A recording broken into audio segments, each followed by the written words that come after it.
because when I thought I was making it by, it made it even more difficult. I don't want to even have to be thinking about this or making this decision right now. Like, it just feels like a lot. Two single mothers in southern Indiana say they're now put in even more difficult situations as funding that puts their children in childcare is being taken away.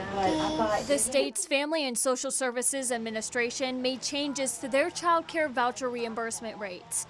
FSSA notes this is to comply with federal requirements and address a funding gap of $225 million, pointing a finger at former Governor Eric Holcomb's administration for an overuse of temporary COVID funds. Through surveying a quarter of licensed child care providers in Indiana, the administration came to the following decrease in rates: 10% decrease for infants and for toddlers, 15% for preschoolers, and 35% for school-age children. What is that?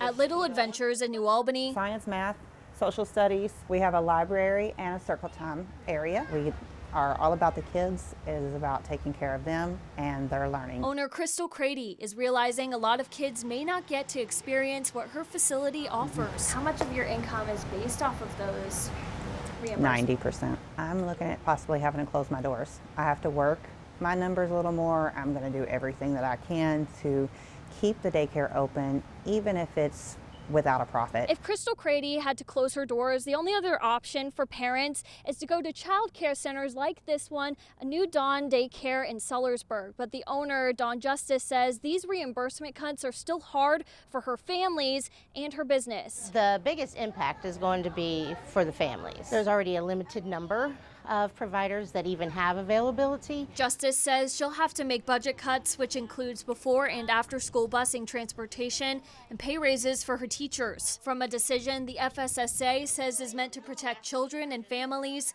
felt by all.